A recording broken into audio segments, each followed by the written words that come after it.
scholars, we're back again today with Read Aloud, and we're going to finish our story, Charlotte's Web by E.B. White. But first, we need to go over character perspective. Character perspective is what a character thinks or believes to be true about another character, about the conflict, or a specific moment in the text. And when you're looking for evidence, you need to always ask yourself, what did the character do? What did the character say? How does the character feel? And today, scholars, Ms. McKinney is not doing any of our text evidence today. That's going to be all on you. And here's our big idea for today. The animals think Templeton is awful and sneaky. Charlotte thinks he is just a typical rat. So we're going to finish reading chapter 5, Summer Days, and you can find it in the PDF. Here's chapter 5, Summer Days. The early summer days on a farm are the happiest and fairest days of the year. Scholars, remember, you can stop and pause the video at any time to look at the chart on character perspective and look at the big ideas. And you can also find your text evidence as we read. Lilacs bloom and make the air sweet and then fade. Apple blossoms come with the lilacs, and the bees visit around among the apple trees. The days grow warm and soft. School ends, and the children have time to play and to fish for trouts in the brook. Avery often brought a trout home in his pocket, warm and stiff and ready to be fried for supper. Now that school was over, Fern visited the barn almost every day to sit quietly on her stool. The animals treated her as an equal. The sheep lay calmly at her feet. Around the 1st of July, the workhorses were hitched to the mowing machine, and Mr. Zuckerman climbed the seat and drove into the field. All morning you could hear the rattle of the machine as it went round and round, while the tall grass fell down behind the cutter bar and the long green swaths. Next day, if there was no thunder shower, all hands would help rake and pitch a load, and the hay would be hauled to the barn in the highway wagon, and with Fern and Avery riding at the top of the load. Then the hay would be hoisted, sweet and warm, into the big loft until the whole barn seemed like a wonderful bed of timothy and clover. It was fine to jump in and perfect to hide in. And sometimes Avery would find a little grass snake in the hay and would add it to the other things in his pocket. Early summer days are a jubilee time for the birds. In the fields, around the house, in the barn, in the woods, in the swamp, everywhere love and songs and nests and eggs. From the edge of the woods, the white-throated sparrow, which must come all the way from Boston, calls, "Oh, Peabody, Peabody, Peabody." On the apple bough, the phoebe teeters and wags his tail and says, "Phoebe, Phoebe." The song sparrow, who knows how brief and lovely life is, says, "Sweet, sweet, sweet interlude. Sweet, sweet, sweet interlude."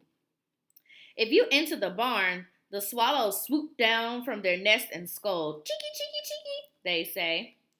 In early summer, there are plenty of things for a child to eat and drink and suck and chew. Dandelion stems are full of milk, clover heads are loaded with nectar, and the Frigidaire is full of ice-cold drinks. Everywhere you look is life, even the little ball of spit on the weed stalk. If you poke it apart, it has a green worm inside of it. And on the underside of the leaf of the potato vine are the bright orange eggs of the potato bug. It was on a day in the early summer that goose eggs hatched. This was an important event in the barn cellar. Fern was there, sitting on her stool when it happened.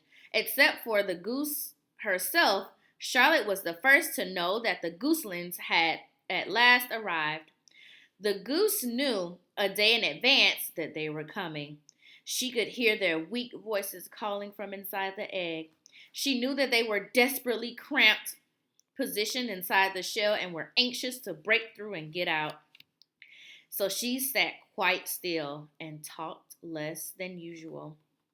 When the first gooseling poked its gray-green head through the goose feathers and looked around, Charlotte spied it and made an announcement. I am sure, she said, that every one of us here will be gratified to learn that after 4 weeks of effort and patience on the part of our friend the goose, she has now something to show for it. The gooselings have arrived. May I offer my sincere congratulations? Thank you, thank you, thank you, said the goose, nodding and bowing shamelessly. Thank you, said the gander. Congratulations, shouted Wilbur. How many gooselings are there? I can only see one. So scholars E.B. White told us a lot about the setting in the beginning of this chapter at the barn. And in the text it says, everywhere you look, there is life. And I see that the gooselings are now starting to hatch from their eggs. We need to remember this important event in the story later on as we keep reading. There are 7, said the goose. Fine, said Charlotte. 7 is a lucky number. Luck had nothing to do with this, said Goose. It was good management and hard work. At this point, Templeton showed his nose from his hiding place under Wilbur's trough. He glanced at Fern and crept cautiously toward Goose, keeping close to the wall. Everyone watched him, for he was not well liked and trusted. So, scholars, I'm noticing that no one likes Templeton because they cannot trust him. We need to think about our big idea. The animals think Templeton is awful and sneaky. Charlotte thinks he's just a typical rat. So you need to find evidence about what the animals think about Templeton and find the evidence what Charlotte thinks about Templeton. Look, he began in his sharp voice. You say you have 7 gooselings. There are 8 eggs. What happened to the other egg? Why didn't it hatch? It's a dud, I guess, said the goose. What are you going to do with it? Continued Templeton, his little round beady eyes fixed on the goose. You can have it, replied Goose. Roll it away and add it to that nasty collection of yours. Templeton had a habit of picking up unusual objects around the farm and storing them in his home. He saved everything.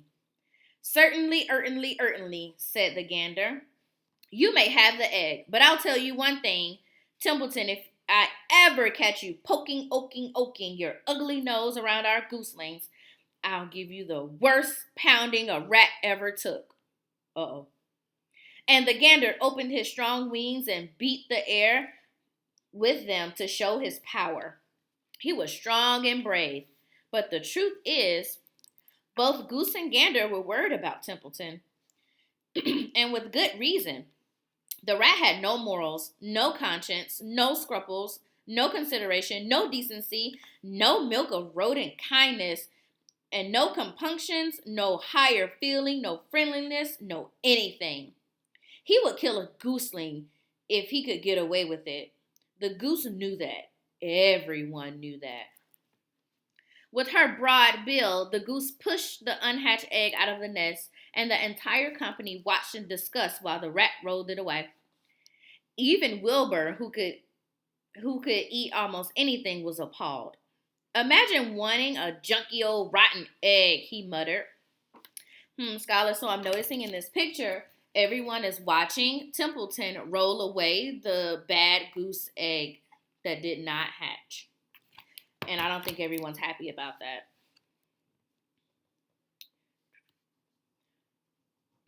A rat is a rat, said Charlotte. She laughed a tinkling little laugh. But my friends, if that ancient egg ever breaks, this barn would be untenable. What does that mean, said Wilbur. It means no one will be able to live here on account of the smell. A rotten egg is a regular stink bomb. I won't break it, gnawed Templeton. I know what I'm doing. I handle stuff like this all the time. He disappeared into the tunnel, pushing the goose egg in front of him. He pushed and nudged until he succeeded in rolling it in his lair under the trough. That afternoon, when the wind had died down and the barnyard was quiet and warm, the gray goose led her 7 gooselings off the nest and out into the world. Mr. Zuckerman spied them when he came with Wilbur's supper. Well, hello there, he said, smiling all over. Let's see. 1, 2, 3, 4, 5, 6, 7. 7 baby geese. Now, isn't that lovely?